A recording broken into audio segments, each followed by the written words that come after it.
자, 목요일 강의 시작하겠습니다. 안녕하세요.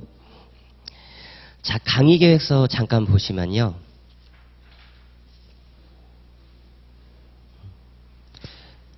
자, 일정이 지금 좀 양해 말씀을 구하는데 부득이하게 토요일은 모두 오전 오후 연강으로 잡혔습니다. 그나마 좀 합의를 본 게 평일 연강이 아니라 일요일 쉬시니까 오전 오후로 연강을 해서 토요일은 그나마 다행이지 않을까.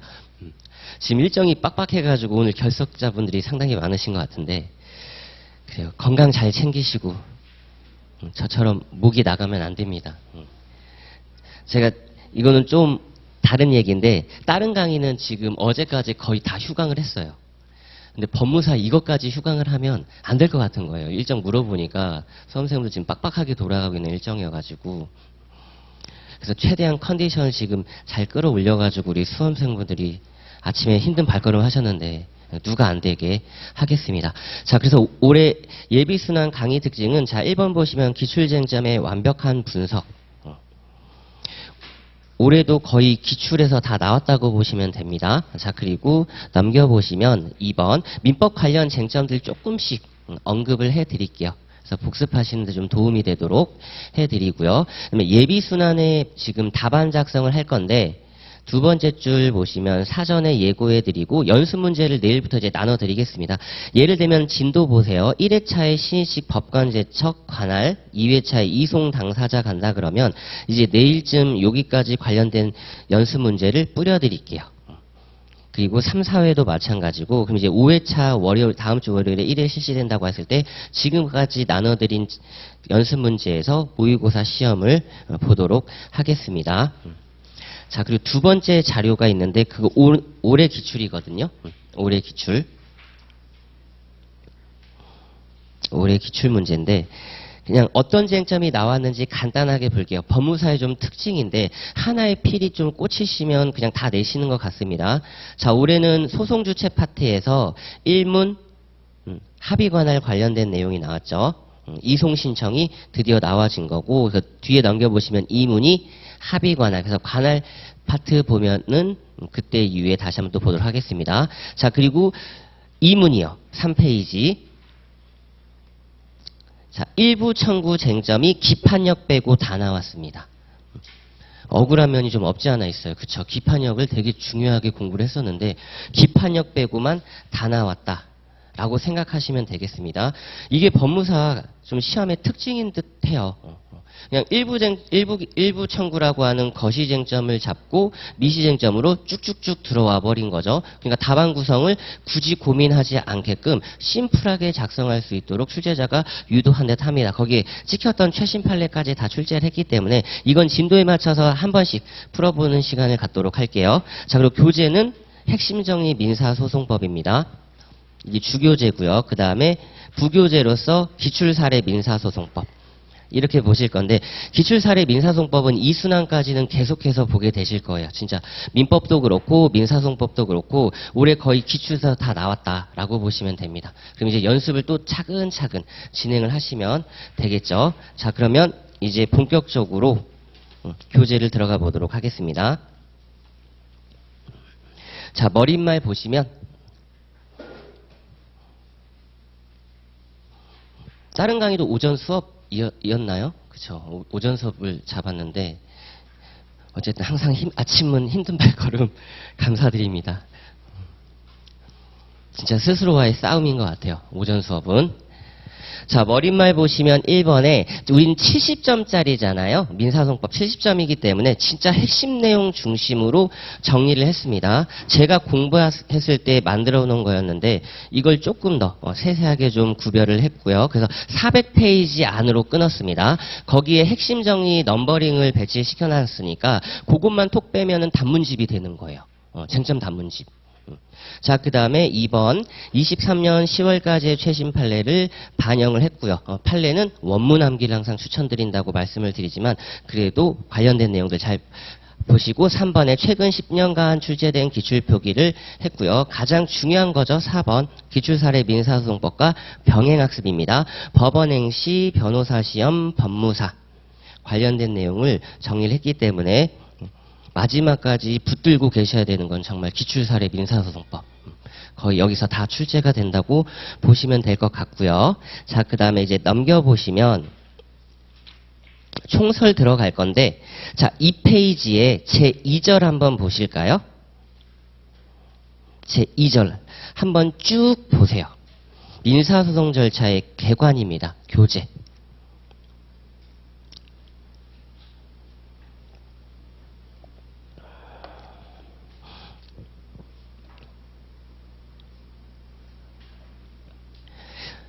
제가 왜 보라고 말씀드렸냐면 결국은 제2절 관련돼서 민사소송 절차의 소장 제출 흐름부터 시작하셔가지고 우리 수험생분이 불보까지 딱 오셔야 됩니다. 여기서 어떤 관련 제도가 법조문으로 존재하고 그리고 어떤 이론적 내용들이 판례와 함께 존재하는지를 차곡차곡 잡아주셔야 된다라는 거예요. 즉 소장 제출부터 시작해서 소장 부분의 송달, 답변서 제출, 그리고 왼쪽에 변론기일 원칙, 그리고 변론, 집중 증거 조사, 판결의 선고, 항소, 상고. 올해는 소장 제출 관련돼서 일부 청구 라인들이 질비했죠. 그리고 항소 라인이 또 나온 거잖아요. 그리고 이제 소장 제출과 관련해서 관할 쪽에 포커스가 잡혀져 있죠. 즉 중간 덩어리가 쑥 빠졌습니다. 특히 변론과 관련돼서는 처분권주의가 한 문제 출제가 되었다라는 거예요. 자, 그렇다면 자, 우리 수험생분들 이제 어쨌든 민법이라고 하는 보세요. 실체법이 왔어요. 요거는 그냥 듣기만 하세요. 그냥 보시는 겁니다. 자, 민법이라는 실체법은 두 가지를 규율하는데 이렇게 규율해요. 법률, 요건. 그렇다면 그게 법률 효과. 실체법이라고 하는 민법은 법률 요건을 구비하면 법률 효과라고 하는 게 등장하는데 법률 효과를 우리는 권리라고 한단 말이에요. 그렇다면 이걸 민사소송법으로 바꿨을 때는 어떻게 전환이 되느냐? 법률 효과가 올라오는 거예요. 권리를 행사한다고 하죠. 이게 소송물이 되는 겁니다. 이게 소송물이 되는 거예요. 그럼 반대로 여기 오죠. 법률 요건이 옵니다. 많이 들어보셨을 거예요. 요건, 사실. 이걸 우리는 주요 사실이라고 하죠. 그러면 이러한 요건은 크게 두 가지라는 겁니다. 법률행위, 그리고 법률 규정. 구조가 이렇게 바뀌는 거예요. 그러니까 이렇게 투 트랙을 잡은 상태에서 이제 원고가 소장을 제출한다. 이런 얘기인 거죠. 그게 바로 제2절의 첫 번째 여기부터 시작이었던 겁니다. 그렇다면 일단 그 전에 제1절 민사소송이란 게 왜 존재하느냐. 여기서 분쟁이 터졌으니까 그쵸? 이걸 해결할 수 있는 법적 절차가 필요한 거겠죠. 첫 번째 줄 보시면 민사소송이란 사법상의 권리관계에 관한 분쟁에 대하여 개인의 권리와 의무를 확정, 보전, 실현하기 위한 재판상의 절차이다. 보세요. 흐름이 이렇게 오잖아요. 뒤집어지는 거죠. 우리는 결론을 원해. 내놔. 이유는 이랬거든. 근데 민법에서는 요걸 따지고 요걸 봤단 말이에요. 그렇죠. 다 이렇게 썼단 말이에요. 민법의 영역에서는. 자, 그렇기 때문에 두 번째 줄 이하. 이는 사건 보호를 목적으로 하며 부수적으로 사법 질서가 유지되고 분쟁이 해결될 것이며 당사자들은 절차를 보장받을 수 있을 것이다. 그래서 제2절의 민사소송 절차의 개관 소장 제출을 시작할 건데 요거는 지금 미리 랜드마크 조문 머릿속에 넣어두세요. 248조입니다. 법정 같이 한번 펼쳐보실까요?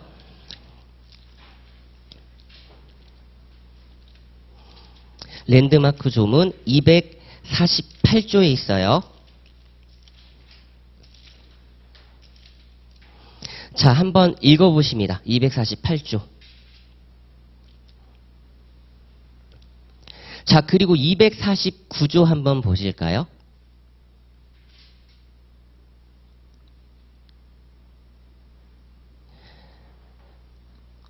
이 개념에 대해서 지금 미리 학습을 되신 분들도 있고 아직 안 되신 분들도 있는데 지금 이거 얘기하는 거예요. 자, 볼게요. 법률행위에는 세 가지가 필요합니다. 당사자 필요하죠.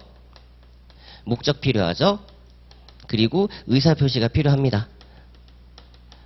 그렇죠. 자, 그러니까 여기 당사자가 원고, 피고로 그대로 올 거고 요게 바로 소송물이 되는 거죠. 분쟁, 대상.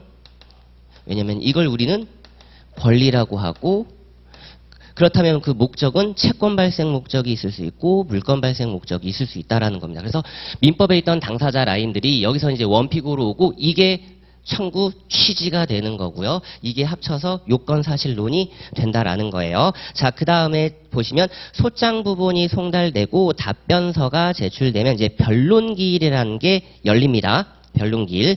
그렇다면 이제 변론에 들어가겠죠. 그래서 변론주의가 본격적으로 작동되는 바로 요 구간이에요. 변호사에서는 상당히 중요한 쟁점으로 등장하죠. 바로 이 구간이 변론주의가 작동되는 구간이라고 보시면 된다라는 겁니다. 자, 그 다음에 보시면 집중증거조사하시고 판결 선고하시고 그 다음에 최종적으로 불복입니다. 그래서 흐름을 보면 원고가 소장을 제출하면 이제 소장 심사를 하시고요. 그 다음에 소송요건 심사를 해요.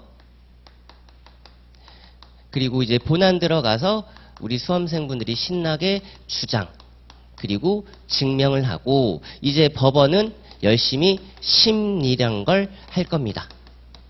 그래서 어느 정도 이제 사건이 성숙됐다. 안 되겠다. 이제 더 이상 질질 끌지 말고 나는 판결을 선고해야 되겠다. 요 지금 로직 체계를 머릿속에 잘 넣어주셔야 됩니다. 그래서 소장 제출 단계에서는 뭐가 필요하고 소장 심사 소송 요건 단계에서는 어떤 제도가 필요하며 본안 들어와서는 어떤 제도, 심리와 판결에서는 어떤 제도, 그리고 여기에 대해서는 불복 두 가지. 상소와 재심. 작년 기출이었죠. 올해 기출이었습니다. 작년 기출, 올해 기출이었어요. 작년 기출, 올해 기출.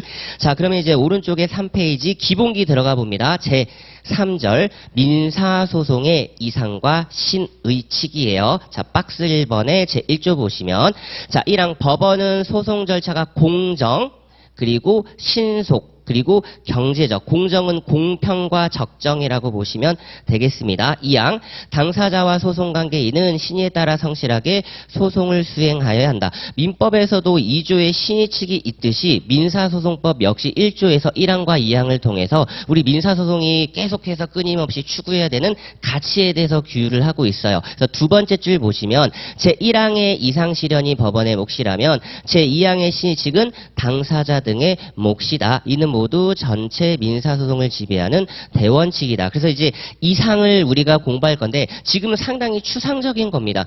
어쨌든 민사소송이라는 것도 들어왔을 때 일반적인 원리원칙을 잡아둬야 되거든요.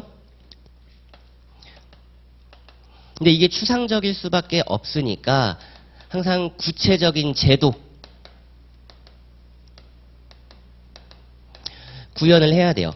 그렇다면 우리가 결국 답안지에 쓰는 내용, 본격적으로 학습하는 내용은 구체적인 제도이지만 이 구체적인 제도가 어떤 이론적인 지배하에 출현됐는가 필요하다 그거죠. 그래서 1번의 적정을 보시면 두 번째 줄에 실체 진실의 발견입니다. 그래서 변호사 대리 원칙, 구술주의, 직접주의 요게 중요하죠. 성명 의무, 지적 의무.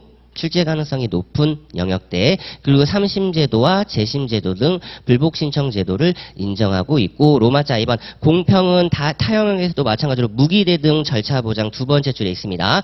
각자 자기의 이익을 주장할 수 있는 기회를 동등하게 부여하여야 한다. 현행법은 법관의 중립성을 위한 제척 기피 회피 제도 그 다음에 소송 절차의 중단, 중지 이 중에서도 하나 고르라 그러면 절차의 중단과 중지 A급은 여기 있고요. 그 다음에 로마자 3번은 준사례형 단문으로 나올 수 있겠죠. 준비서면에 예고하지 않은 사실의 진술금지 제도 등을 통해서 공평을 도모하고 있고 자, 그 다음에 로마자 3번의 신속입니다. 여기 있는 건 다 중요하거든요. 목차 자체 형광펜을 빡 할까요? 그러니까 목차 자체의 형광펜을 제가 하라고 한 이유는 여기 있는 제도들은 다음에도 본격적으로 공부하는 내용들이구나 라고 생각하시면 돼요. 자, 우리 헌법 제27조 3항입니다. 헌법에서 국민기본권으로 재판청권을 보장하고 있고 신속재판받을 권리를 보장하고 있는 바 특히 대표적인 게 두 번째줄 바로 적시제출주의 재정기간 부준수의 경우 실권역 그리고 실기한 공격 방어 방법에 대한 각하 요 두 가지는 변론주의의 핵심적 제도예요. 보세요. 항상 어떤 원리 원칙을 만들어 두면 이게 좀 추상적이다 보니까 구체화시킨 제도들이 있어요. 구체화시킨 제도들이. 그래서 이 두 가지는 핵심적으로 공부를 하시고 로마자 2번은 기출 빈도가 자주 되죠. 길 불출석입니다. 이건 이미 기출이 여러 번 됐어요. 자백간주, 취하간주, 진술간주 등 세 가지. 이걸 두고 바로 길 불출석의 삼간주 제도라고 하죠. 삼간주 제도. 자, 그 다음에 넘겨보시면 로마자 4번입니다. 자, 경제. 자, 소송 수행에 있어서 법원이나 당사자가 과다한 비용과 노력을 소모하게 된다면 승소 확정 판결을 받아도 큰 실익이 없고 민사소송 역시 무용한 제도로 전락할 수밖에 없는 바 이에 소요되는 비용과 노력이 최소한도로 그쳐야 된다. 다만 경제를 너무 추구하다 보면 앞에서 공부했던 공평이라든지 적정이 어떻게든 무너질 수 있기 때문에 그 중간측이 필요한데 대표적인 게 로마자 1번 이익권의 상실에 의한 절차상 흠의 치유 제도를 두고 있고요. 로마자 2번 이게 중요합니다. 답변서 제출 의무와 무변론 판결 제도 이런 것 등을 통해서 신속하고 경제적인 재판을 받을 수 있도록 했다 이겁니다. 자, 그 다음에 박스 3번 신의성실의 원칙이죠. 자, 지금 민사소송법에서 신의성실의 원칙을 구현하고 있습니다. 자, 일단 얘는 머릿속에 넣고 들어갈까요? 기능 두 가지입니다.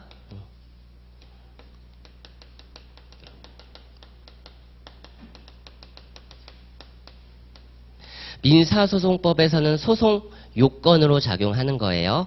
그리고 이제 민법이니까 본안 들어온다고 보시면 되겠죠. 본안에서는 항변입니다. 저지사유죠. 그러니까 여기는 소각화가 떨어지는 거고요. 여기서는 청구기각이 떨어지는 거예요. 그리고 이게 어디서 활용되는지를 우리는 공부하셔야 됩니다. 여길 공부하셔야 돼요. 활용이 어디서 되는지를 공부하셔야 됩니다. 그러니까 기본 베이스를 왼쪽부터 잡고 어디에 활용되는지를 잘 보셔야 돼요. 자, 로마자 1번입니다. 의의 및 인정 여부. 자, 첫 번째 줄 당사자와 소송관계에 있는 서로 상대방 신뢰를 헛되이 하지 않도록 신의에 따라 성실하게 소송을 수행해야 한다는 원칙을 말하며 이는 계약법뿐만 아니라 모든 법규를 지배한다는 일반 원칙으로서 당연히 민사소송에도 적용 지배되는 대원칙이며 자, 로마자 2번에서 1번 주관적 범위는 크게 문제되지 않습니다. 소송과 관련된 관계인들에게는 모두 적용되는 건데 자, 보세요. 벌써 첫 번째 쟁점입니다. 2번 목차 자체 형광 펜이죠. 객관적 범위, 다른 법규와 보충성 여부, 목차 자체 형광 펜이고요. 지금 요거 얘기하고 싶은 거예요. 요거 얘기하고 싶은 겁니다. 왜냐하면 우리 민법에서 본안은 이거 보충적 수단이거든요.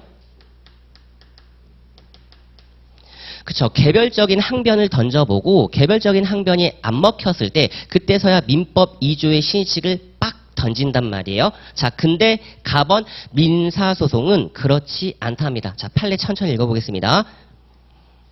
자, 객관적 범위와 관련하여 다른 제도와의 관계가 문제되며 이에 대하여 판례는 자, 부재소합이 형광 펜입니다.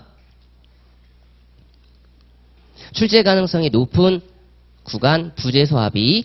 자, 관련하여 특정 권리나 법률 관계에 관하여 분쟁이 있어도 제소하지 아니하기로 합의하는 소위 부재소합의한 경우 이에 위배되어 제기된 소는 권리 보호 이익이 없고 또한 당사자와 소송 관계인은 신의에 따라 성실하게 소송을 수행해야 한다는 신의성실 원칙에도 어긋나는 것이기에 보세요. 지금 둘 다 얘기하고 있죠. 권리 보호 이익이 없다. 신의성실 원칙에도 위배된다. 즉 소가 부재소 합의에 위배되어 제기된 경우 법원은 자 직권 형광 펜입니다. 차이점 느껴지시죠?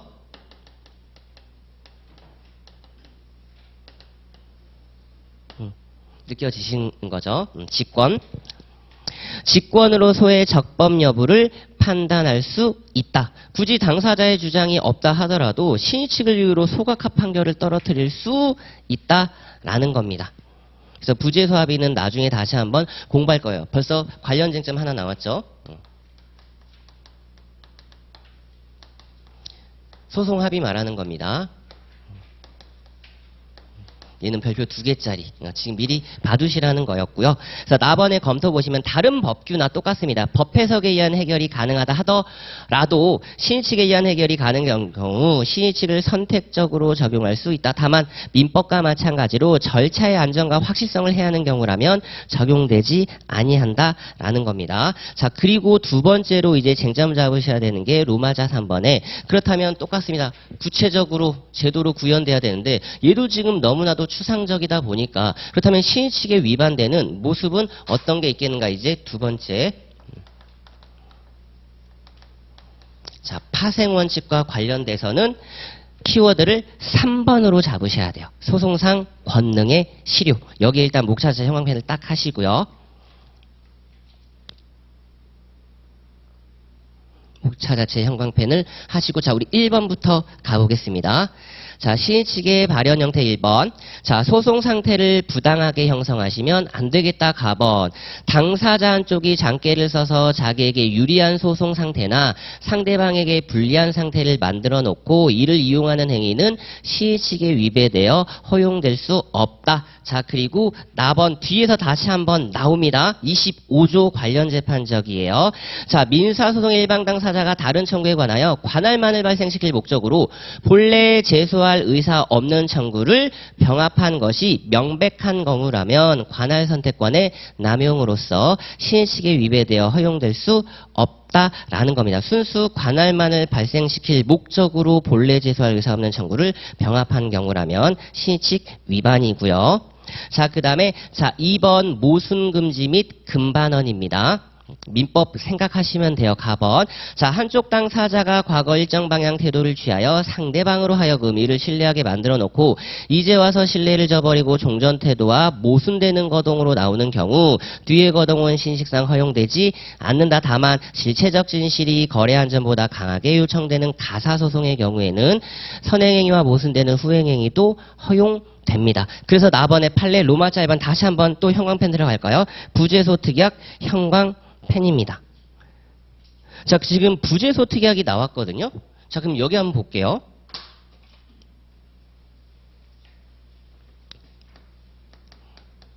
자, 갑과 을이 소송에 합의를 합니다. 이걸 우리는 화해계약이라고 하죠. 화해계약을 체결하면서 여기 특약에 우리 그 어떤 민사 형사 하지 맙시다라고 합의를 해요. 자, 합의를 했는데 이에 위반해서 자, 갑이 을에게 소를 제기합니다. 그렇죠? 질문이 별거 없어요.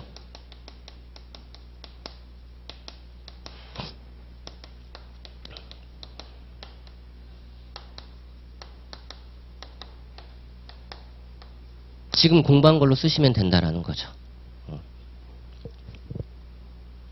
어제도 영광하시고 오늘 아침 일찍 오셨으니까 자, 머리를 맑게 하는 의미로다가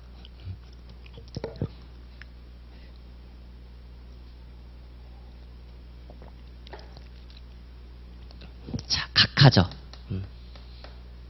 자, 근데 논거를 써야 되는데 별거 없거든요. 보세요. 신의칙 위반이라고 쓸 건데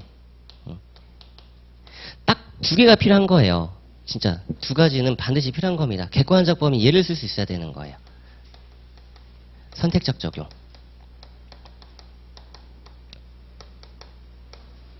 그 구체적인 발현 형태 무슨 말하는 거죠? 선행이 모순되는 모순금지 이렇게 네 글자만 쓰겠습니다. 이렇게 쓰면 되는 겁니다. 얘 없으면 안 돼요. 얘 없으면 안 되는 거예요. 선택적 적용이 반드시 필요하다라는 거지. 그래서 부재소 특약은 출제가 타 영역에서는 자주 되고 있고요. 그래서 부재소 특약은 항상 걸어두시고, 자, 그 다음에 로마자 2번입니다. 일부 청구임을 명시하지 않은 사건에서 판결이 확정된 뒤에 나머지가 또 있다고 잠부 청구를 하는 행위가 대표적으로 신의칙에 반한 행위고, 자, 또한 로마자 3번입니다. 이거는 제도가 개편되기 전 판례요. 즉 당사자 변경제도라고 하는 게 있는데 그 변경제도 이전의 판례입니다. 제1심 법원이 부적법한 당사자 추가 신청을 그 부적법함을 간과한 채 받아들이고 자 피고도 그에 동의입니다. 이게 선행행위죠. 피고 입장에서는 부적법함에도 불구하고 이의제기를 안 하고 동의를 해버려요. 그래서 종전 원고인 대표이사 개인이 이를 전제로 소를 취하게 되어 제1심 제1차 변론기일부터 새로운 원고인 회사와 피고 사이에 본안 변론이 진행된 다음 제1심 본안 판결까지 선고됐는데 이는 마치 처음부터 원고 회사가 종전소와 동일한 청구 취지 청구원인으로 피고에 대하여 별도 소를 제기하여 본안 판결받은 것과 마찬가지라고 할 수 있기 때문에 소송경제 측면에서 피고가입니다. 피고가 후에 신식 등에 비추어 그에 새삼스럽게 추가 신청 적법 여부를 문제 삼는 것은 허용되지 아니한다. 법원 행시에서 기출이 한번 됐었는데 뒤에서 다시 한번 확인하겠습니다. 자 그리고 3번 이게 중요한 이유가 바로 편치 판결이 여기에 있기 때문에 그렇습니다. 이제 관련 쟁점 편치 판결이에요. 얘는 별표 2개. 자 읽어보겠습니다.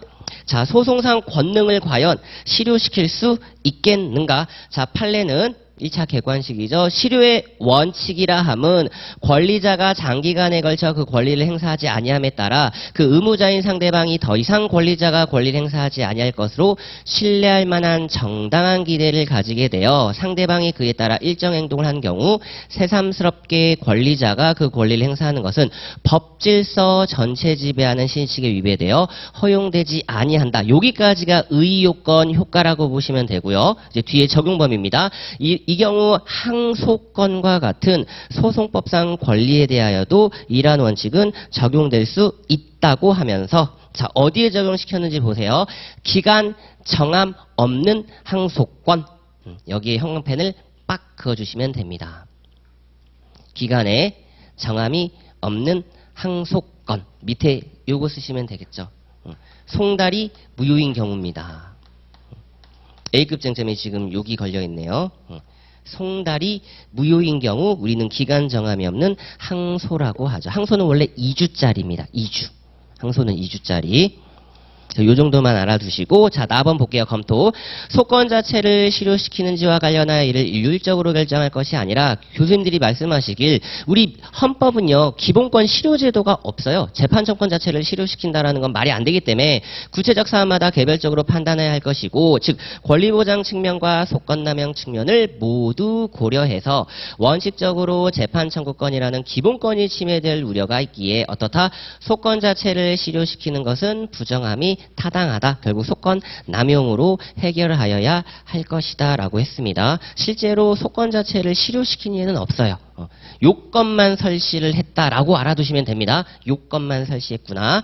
자, 그 다음에 4번의 소권의 남용 금지는 나번 판례 한번 쭉 보신데 로마자 3번이요. 로마자 3번. 이 판례는 챙기셔야 되는 게 맞습니다. 입증 방해 행위 포커스 보이시나요? 입증 방해 행위의 형광펜을 딱 해두시고 입증 방해 행위입니다. 입증 방해 행위. 증명 방해예요. 관련 쟁점 하나 또 나왔죠.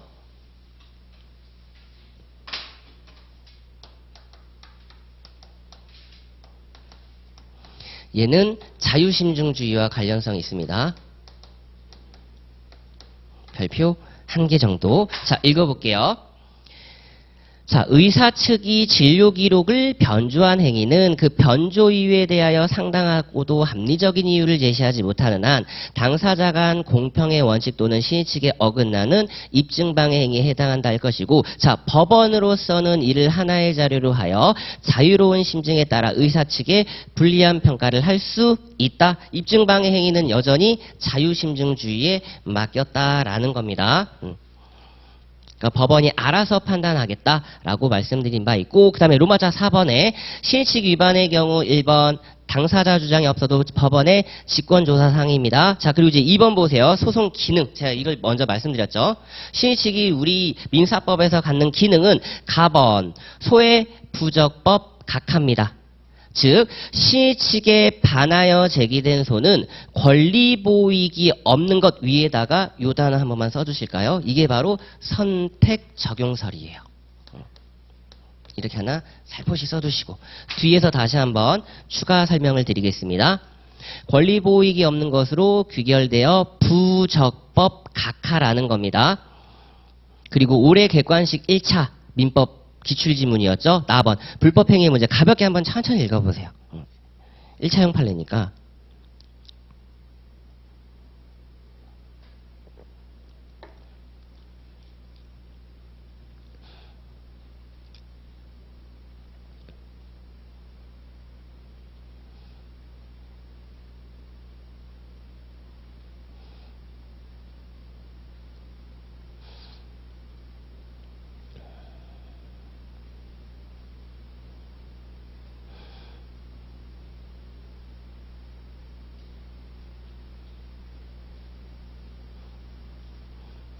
그러니까 무턱대고 불법행위를 구성한다 그런 얘기가 아니죠. 어느 정도 공소양속이라든지 민사소송의 이념에 반하는 행위가 있어야 불법행위를 구성하며 자 답번 보시면 신의칙 위반의 소송행위를 간과하고 자 보세요. 판결한 경우에 확정 전에는 상소로 취소할 수 있으나 확정 후에는 자 당연 무효의 판결이라고 할 수 없다. 자 편치 판결에 문제가 남는다. 관련된 쟁점이었습니다. 편집 판결. 자, 그리고 3번의 목차 자체 형광펜을 쭉 하셔야죠. 청구 이해소. 민지법 44조, 48조 청구 이해소, 제3자 이해소. 청구 이해소는 채무자가 실체법상 권원 다투는 경우 말하는 겁니다. 우리 수험생분이 더 잘하실 거고요. 가번 가볍게 읽어볼게요. 자, 재판기간과 집행기간은 완전 분리되어 있기 때문에 집행기간은 오직 집행권원에 나타난 표시만에 의존하여 집행을 실시하게 되는데 집행권원에 표시된 청구권이 이미 실체법상 소멸했음에도 집행을 실시하게 된다 그러면 강제집행이 집행법상으로는 적법하지만 실체법상으로는 부당한 것이 된다. 그래서 실체와 집행의 불일치 이러한 모순을 제거하고자 누가 제기한다? 채무자가 제기합니다. 두 번째 줄 그 청구권의 존재나 태양을 다투어서 그 집행력 배제하고 있는 수단을 바로 우리는 청구 이해소라고 합니다. 가장 중요한 게 사실은 여기 있는 건데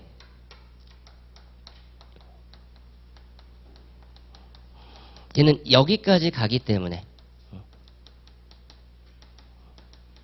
여기까지 가기 때문에 그래요. 그래서 신의 측은 가볍게 복습하실 때 보시는데 아 관련 쟁점이 요 정도 수준이구나 만 파악하시면 될 것 같습니다. 그래서 세 번째 줄 보시면 판례는 신의 측에 위반하여 확정된 판결에 기한 강제 집행을 하는 경우에 변론 종결 후에 이의 사유로 보아 민사집행법 44조에 의한 청구의 소를 제기할 수 있다고 한다. 그리고 나번도 1차 객관식 기출 판례 지문입니다. 한번 또 쭉 읽어보세요.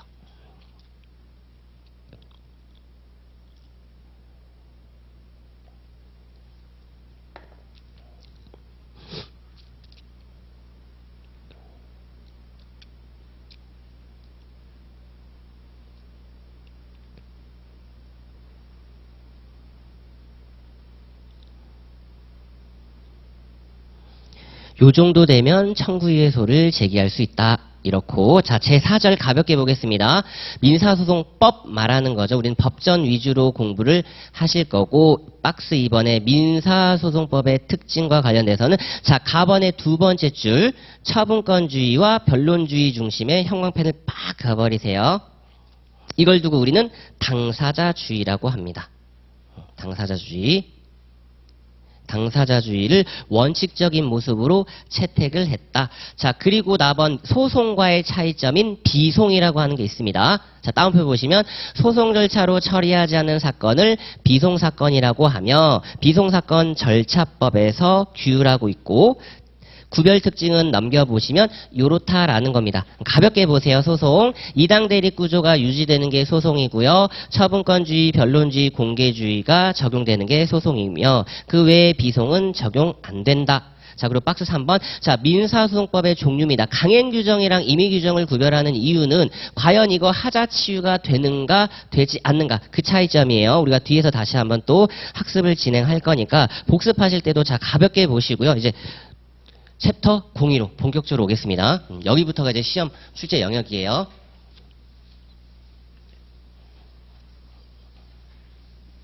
자, 이건 칠판 한번 봐주실까요?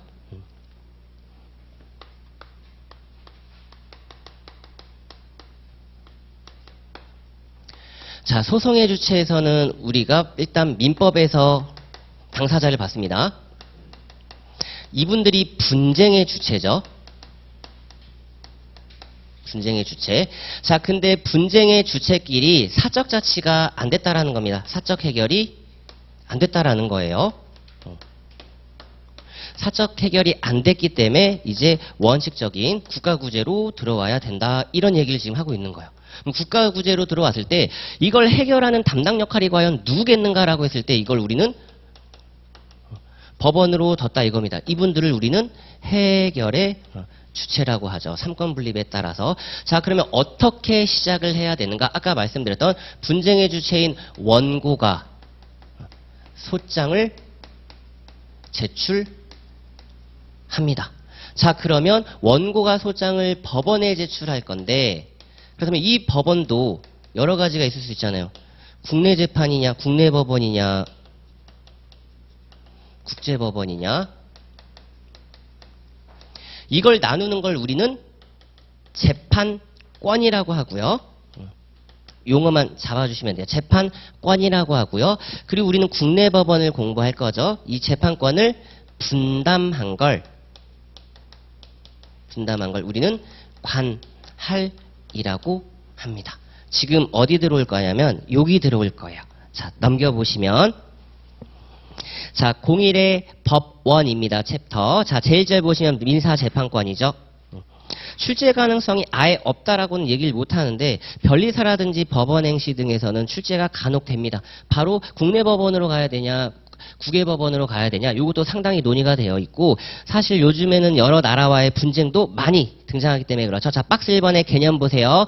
재판권은 법질서 실현을 위한 국가 권력을 말하며 이러한 재판권 행사는 곧 사법기관을 통한 국가의 주권 행사를 말하고, 이러한 민사재판권은 민사분쟁을 처리하기 위하여 판결, 강제집행, 가처분 등을 행하는 국가 권력을 말한다. 그렇다면 이러한 재판권의 범위를 구체적으로 어떻게 잡을 것이냐. 로마자 1번은 인적 범위, 장소적 범위, 이건 형법, 민법처럼 똑같다고 보시면 됩니다. 속인주의, 속지주의 그런 느낌이죠. 가볍게 볼게요. 첫 번째 줄 원칙. 자, 우리나라 민사재판권은 국가의 영토고권 때문에 국적불문하고 국내에 있는 모든 사람에게 미친다. 속지주의 같은 느낌입니다. 따라서 법원의 행위는 원칙적으로 국내에서만 가능하며 조약이라든지 여러 가지 사법공조를 통해서 당해 외국의 우리나라 법원 일정 재판들이 가능하며, 다만 예외 이제 치외 법권자들이 가번에 나오고, 자, 나번입니다. 외국 국가의 경우 지금 국가와의 분쟁이 들어갔어요. 과연 외국 국가에 대하여 재판 청구권을 행사할 수는 없으나 모든 행위에 대하여 면제되는지 여부가 문제되며, 자, 로마자 1번 주권설로 지금 나눴죠. 자, 우리나라 영토 내에서 행하여진 외국의 사법적 행위가 주권적 활동에 속하는 것이거나 밀접 관련이 있는 겁니다. 주권, 밀접. 이 경우에는 부당 간섭이 되기 때문에 우리나라가 재판권을 행사하시면 안 되는 거고, 따라서 밑에 있다는 등의 특별한 사정이 없다면 해당 국가를 피고로 하여 우리나라 법원이 재판을 행사할 수 있다라는 겁니다. 또한 이하는 복습하실 때 한번 읽어보시면 돼요. 자, 근데 지금 이제 출제 가능성이 높은 게 11페이지 로마자 2번입니다. 국제재판 관할권 목차체 형광펜을 쫙 해주시고요. 요건 개념 정립을 잘 하셔야 됩니다. 국제재판 관할이에요. 관할. 지금 여기까지 온 거거든요. 관할까지 온 건데 어떤 개념인지 일단 잡고 들어가셔야 됩니다. 개념에서 모든 내용이 다 끝나요. 자, 첫 번째 줄. 재판권이 만일 어느 사건에서나 무제한하게 미친다면 외국 재판권을 무시하는 결과가 될 뿐더러 특히 피고가 외국에 있을 때 외국적 요소가 있을 때 우리나라에 와서 응소해야 하는 불편을 주게 되고, 경우에 따라서는 국내 법원으로서도 무익하게 재판권을 행사하는 결과가 된다. 이에 국내 법원과 외국 법원의 재판 관할권 한계를 설정할 필요가 있는데, 이걸 두고 우리는 국제 재판 관할권이라고 합니다. 즉 외국적 요소를 외국에서 할 거냐 아니면 우리나라도 할 거냐, 여기냐 분담 관계예요. 분담 관계. 지금 요겁니다. 분담 관계. 이 재판권을 어디서 담당할 거냐 또 분담이 있는데 관할법원 그대로 관할 법리 그대로 갑니다. 합의하면 상관없고요. 변론 관할 상관없고요. 변론 없으면 자 법률 규정입니다. 자 책에 먼저 볼게요. 자 2번에 양갈 2번 합의 관할 형광펜 합의 우선이에요. 합의 우선. 양갈로 2번 변론 관할 형광펜 합의 다음 없으면 변론입니다. 그리고 넘겨보시면 양갈로 3번. 이게 바로 국제사법이죠. 합의관할 또는 변론관할이 없는 경우예요. 그러니까 이거 학습하실 때 오해들을 많이 하신단 말이에요.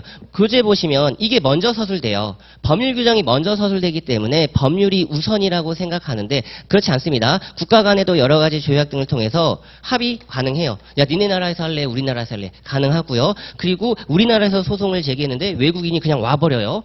고민하지 않죠. 그럼 생겨버립니다. 근데 합의 없고 변론 없을 때는 과연 어떻게 하는 게 가장 바람직할 것이냐 여기서 그래서 얘기했던 게 바로 실질적 관련성입니다. 이게 마지막에 온다라는 거죠. 그래서 앞으로 가셔서 우리 합의가 진짜 되는지 한번 봅시다.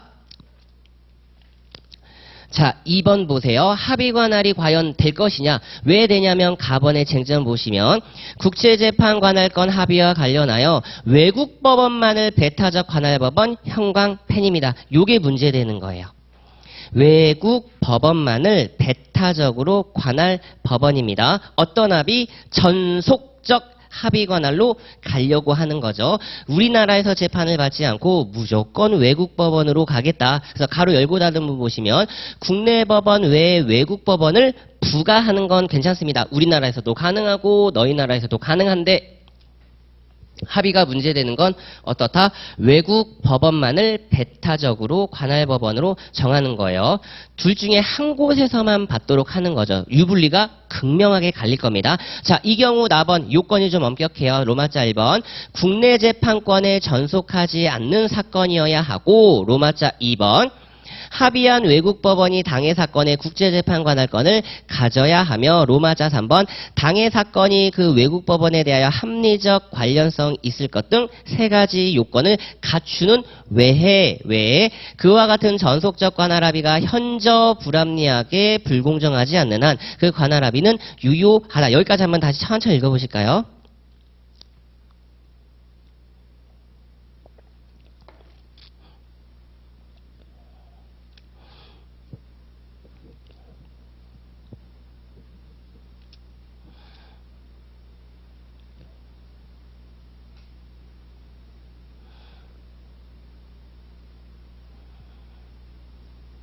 자, 그리고 또한 네 번째 줄이 이하 들어가 봅니다. 국제재판관할건은 배타적인 것이 아니라 병존할 수도 있으며 다른 나라 법원이 대한민국 법원보다 더 편리하다는 것만으로는 대한민국 법원의 재판관할건을 쉽게 부정할 수는 없다. 자, 그리고 양갈로 2번 변론관할도 역시 인정이 됩니다. 첫 번째 줄. 우리나라 법원 재판에 따를 의사가 있을 때에는 예전에는 복종이 이랬는데 지금은 따를 의사가 있을 때에는 변론관할이 인정될 수 있는가? 그렇답니다. 밑에 판례는 복습하실 때 한번 읽어보시면 되는 거예요. 그러니까 합의하면 상관없고 대신 요건이 좀 엄격합니다. 전속적이 포커스였던 거예요. 부가적은 문제 안 됩니다. 그리고 직접 와서 재판 받겠다는데 큰 문제 안 되죠. 자, 근데 관건은 이 두 가지가 모두 없을 때라야 양갈로 3번에 드디어 등장하는 국제사법입니다. 자, 가번의 규정 보시면 합의관할이나 변론관할이 발생하지 않은 경우 국제사법 제2조가 우리나라와 실질 관련성을 우리 법원 국제재판관할건 기준으로 하되 이 유무를 판단함에 있어서 국내법의 토지관할 규정을 참작하면서 뒤에 여러 가지 이념, 적정, 공평, 이념 등을 고려해야 한다고 규정하고 있다. 그래서 나번 보시면 요것도 이제 필요한 문장이죠. 실질적 관련성은 어떤 걸 의미하느냐? 대한민국 법원이 재판관할권을 행사하는 것을 정당화할 정도로 당사자 또는 분쟁, 장사자 하나, 분쟁 둘, 분쟁이 바로 소송물 말하는 겁니다. 당사자 하나, 소송물. 결국은 분쟁의 주체, 분쟁의 객체 가장 중요한 거죠. 어느 법원이 처리하는 게 바람직할 것이냐. 사안과 관련성 있는 것을 뜻하며 구체적으로 소송 당사자들의 공평 편의 그리고 예측 가능성과 같은 개인적 이익뿐만 아니라 재판의 적정 신속 효율 및 판결 실효성 등과 같은 법원 내지 국가 국가적 이익도 함께 고려해서 합리적 판단합니다. 답원에 한번 상식으로 그냥 쭉 한번 읽어보실까요? 대표적인 판례 제가 두 가지만 넣어왔거든요.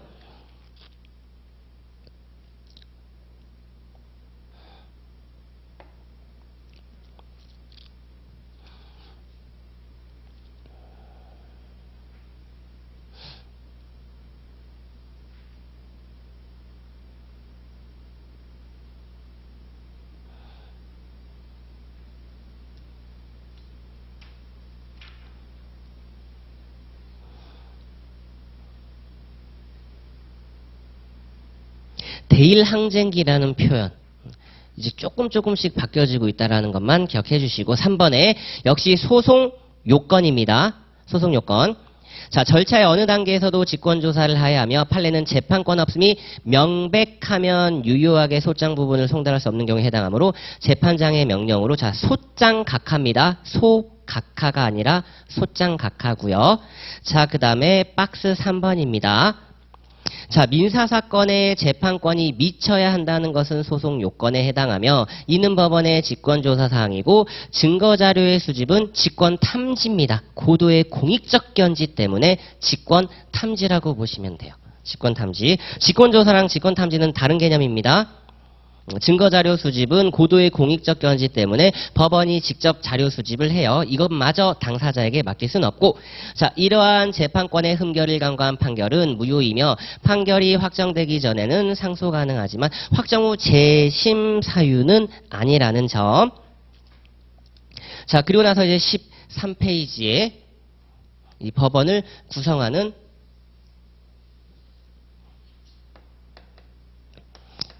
자, 재판권을 봤고요. 이제 이분을 보는 거죠. 우리는 재판관. 사실 재판관이라는 단어는 헌법에 쓰는 표현이고요. 우리는 이런 표현을 쓰죠. 법원은 법관입니다. 헌재나 재판관이라는 표현을 쓰고 우리는 법관을 씁니다. 자, 이런 분들에 대해서 어떤 제도를 넣냐면 제척, 기피, 회피. 출제 가능성이 높진 않아요. 출제 가능성이 높진 않습니다. 관할에 비해서. 자, 박스 1번 제도의 취지 보시면 헌법 제27조 1항은 모든 국민은 헌법과 법률이 정한 법관에 의하여 법률에 의한 재판받을 권리를 가진다라고 규정하여 모든 국민에게 적법하고 공정 재판받을 권리를 보장하고 있다. 여기부터 시작하셔야 됩니다. 바로 재판의 공정성 시작인 거죠. 항상 상위 규범.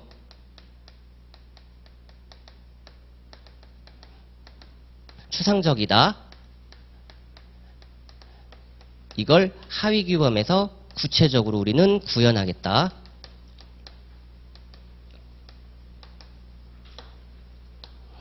지금 이 얘기를 또 하고 있습니다. 그래서 세 번째 줄 보시면 민사소송법은 재판 공정성을 유지하기 위하여 법관이 자기가 담당하는 구체적 사건과 인적, 물적으로 특수관계에 있는 경우 그 사건 직무 집행에 배제되는 제도를 규정하였는 바 제척 기피 회피가 바로 그것이다. 그래서 부분 쟁점으로 등장할 수 있는 게 박스 2번의 제척입니다. 제가 두 가지를 챙겨왔거든요. 자, 의 보시면 가번에 재판 공정성 유지하기 위하여 법관이 자기가 담당하는 구체적 사건과 인적 물적으로 특수한 관계에 있는 경우 직무집행에서 배제 형광펜입니다. 직무집행에서 그냥 배제되는 거예요. 이걸 두고 법관의 제척 기피 회피라고 하며, 자, 이중 법관의 제척이라 함은 법관이 구체적인 사건과 법률에서 정한 특수한 관계가 있는 때에 당연히 형광펜이죠. 당연히 그 사건에 관한 직무집행에서 제치는 것을 말한다. 여기에 대해서 나번에 41조 우리 법정 같이 볼까요? 지금 원고의 소장 제출과 달리 갑자기 앞으로 훅 가죠. 조문 배치도를 한번 먼저 보겠습니다. 자, 제2절에 41조가 있고요. 오히려 관할입니다. 앞으로 조금만 가보실게요. 2조로 한번 가보실게요. 관할이 2조에 있습니다. 근데 지금 교재 편제는 항상 이분들을 먼저 보겠다라는 거예요. 사람을 먼저 보고 법원이라고 하는 장소를 보겠다라는 게 교재 특징이고, 자, 제척 이유 보시면 읽어볼게요. 법관은 다음 각호 가운데 어느 하나에 해당하면 직무집행에서 제책된다. 1호 법관 또는 배우자나 배우자였던 사람이 사건 당사자가 되거나 사건의 당사자와 공동권리자, 공동의무자 또는 상환의무자 관계에 있는 때 2호 법관이 당사자와 친족관계에 있고 있거나 그러한 관계에 있었을 때 3호 법관이 사건에 관하여 증언이나 감정하였을 때 그리고 4호 법관이 사건 당사자 대리인이었거나 대리인이 된 때 그 다음에 5호입니다. 바로 이전 신급 전심 관여죠.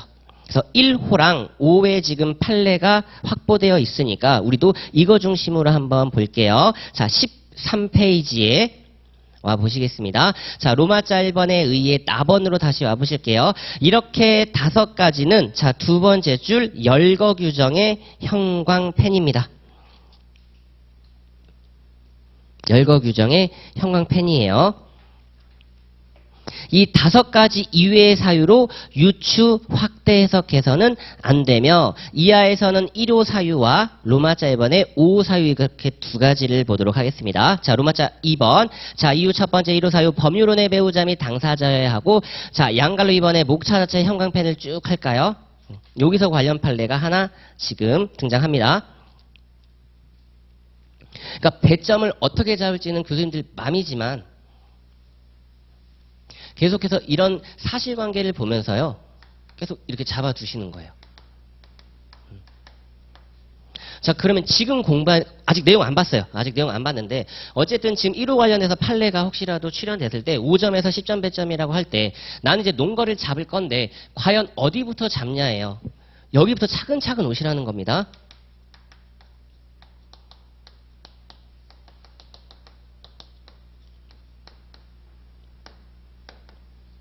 이렇게 오시라는 거예요. 그러면 이제 여기서 플러스 판례가 나오겠죠. 요거 하나 툭 치고 빠져주시고 이건 제대로 쓰시고 판례는 완벽하게 쓰시고 자 읽어봅니다. 판례는 41조 1호 사건의 당사자와 공동권리자 공동의무자 관계에 대해서 소송의 목적이 된 권리관계에 관하여 자 공통되는 법률상 이해관계 형광펜입니다. 공통되는 법률상 이해관계 공통되는 법률상 이해관계 형광펜 재판의 공정성을 의심할 만한 사정이 존재하는 지위에 있는 관계를 의미하며 끊고 자 이하는 사실관계죠. 이하는 사실관계예요. 요거는 암기해서 안 쓰셔도 되는 겁니다. 종중의 종중원들은 이 한번 쫙 읽어보세요. 판례를 보실 때 암기해야 되는 문장과 설문에 제시되는 문장을 구별하는 것도 진짜 능력입니다.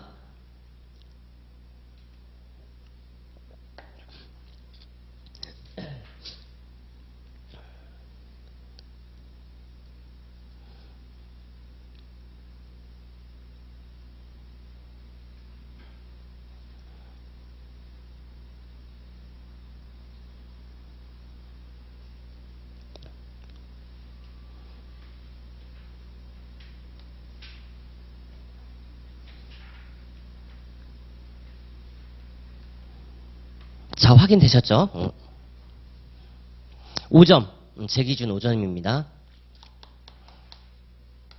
자, 갑이 X종중 상대로 결의 무효 확인 소송.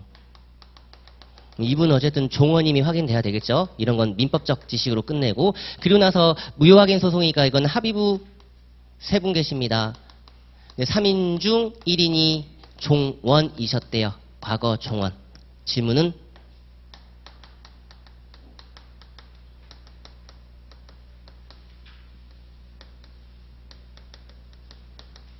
요런 느낌. 그럼 1번의 결론, 2번의 논거. 계속해서 확보해 주시는 41조. 그랬을 때 딴 거 없어요. 조문 쓰고 공통되는 법률상 이해관계가 있다. 그래서 공정성을 의심할 만한 사정이 존재하는 지위에 있는 관계를 말한다. 특히 재산상 총유죠. 재산은 총유. 총유 관계니까 이런 건 이제 격가지로 한번 알아두시면 되는 거고요. 그래서 밑에 박스 보겠습니다. 종중규약을 개정한 종중총회결에 대한 무효 확인을 구하는 소가 제기되었는데 원심 재판부를 구성한 판사 중 1인이 당해 종중의 구성원인 사안에서 그 판사는 41조 1호에 정한 당사자와 공동권리자, 공동의무자 관계에 있는 자에 해당합니다. 5점 정도 배점이 가능할 것 같아요. 간단하게 정리하세요. 승부를 여기서 걸되 법조문 두 가지는 무조건 쓰시고 다시 한번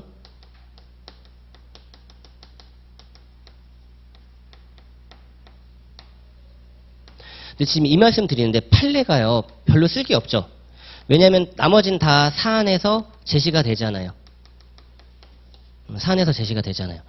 그러면 답안 구성을 조금 더 풍성하게 하고 싶을 때 요걸 얘기하면서 아까 말씀드렸던 열거 규정 이런 것도 써주셔도 되는 거예요.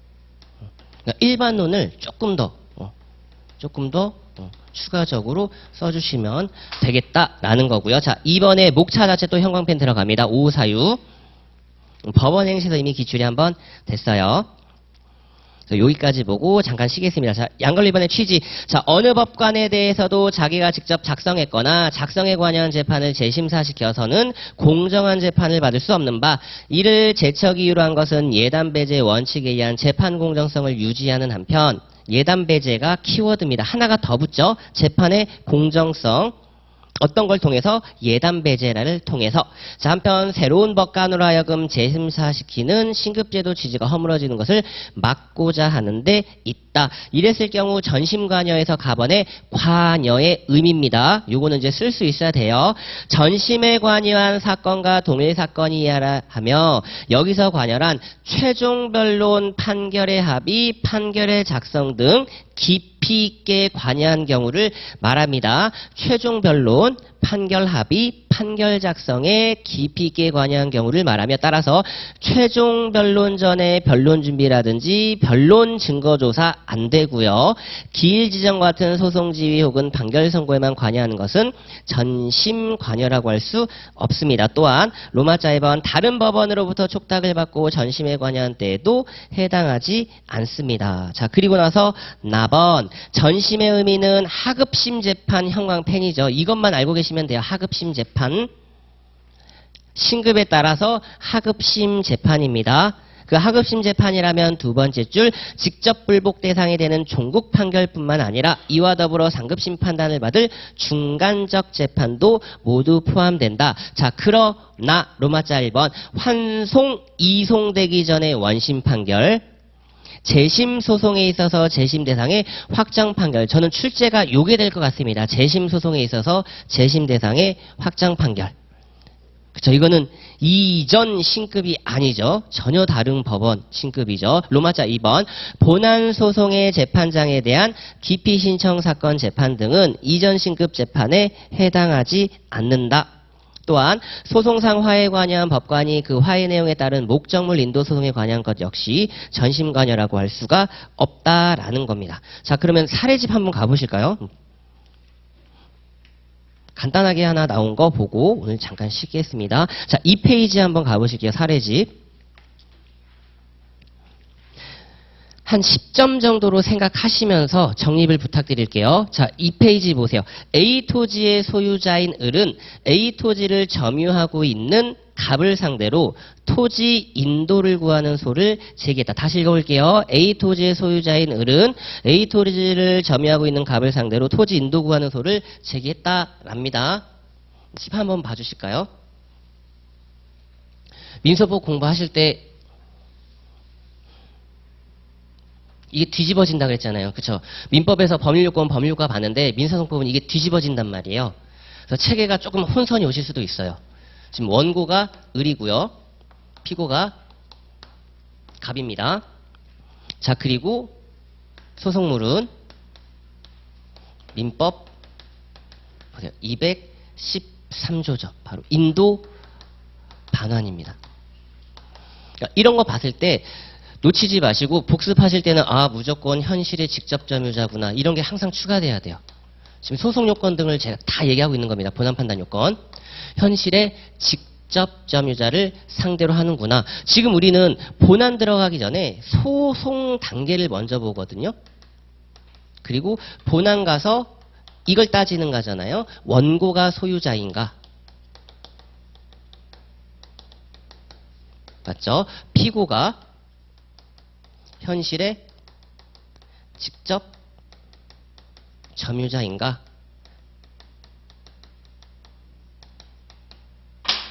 요게 민법입니다.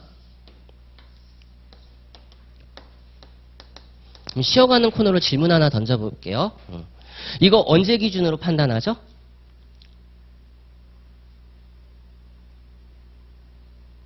언제를 그쵸. 고민하시면 안 되잖아요.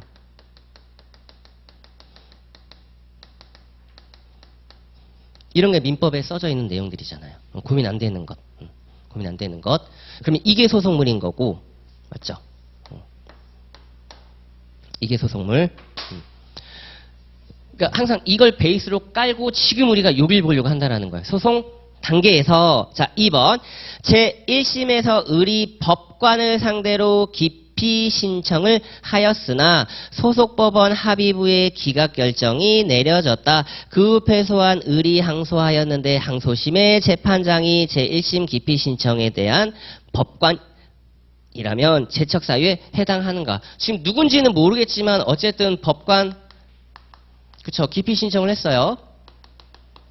그리고 나서 합의부가 미안한데 이유 없다 기각을 내립니다. 기각을 내리니까 우리의 을은 당연히 패소를 했겠죠. 패소하고 항소를 제기합니다. 그 항소에 이분이 계셨다는 거죠. 항소에 예를 들면 우리 A라고 하면 안 되겠죠. A 토지니까 병판사님이 여기에 딱 계셨네요. 자, 그림만 그려도 바로 알 수 있죠. 1심에서의 판단 대상은 얘입니다. 그쵸? 인도 반환에 대해서 판단을 해야 되는 거고 얘는 기피 유무만 판단했단 말이에요. 그러므로 당연히 제척 사유에 해당하지 않습니다. 그 질문 다시 볼게요. 자, 이번에 두 번째 줄 항소심의 재판장이 제1심의 기피 신청 재판에 관여한 법관이라면 제척 사유에 해당하는지 설명하시오. 1호 딱 찍었나요? 5호 딱 찍었나요? 이게 법원 행시 특징입니다. 바로 5 찍고 들어오는 게 법무사라 그러면 법원 행시는 안 찍어요. 법원 행시는 안 찍습니다. 그러면 제가 말씀드렸죠. 41조 다 검토하시는 거예요. 1호부터 쭉 5 와서 1호 아님, 2호 아님, 3호 아님, 4호 아님, 4는 5임. 이렇게 오시는 게 스탠다드. 이렇게 오시는 게 스탠다드. 나머지는 우리 수험생분들에게 맡기겠습니다.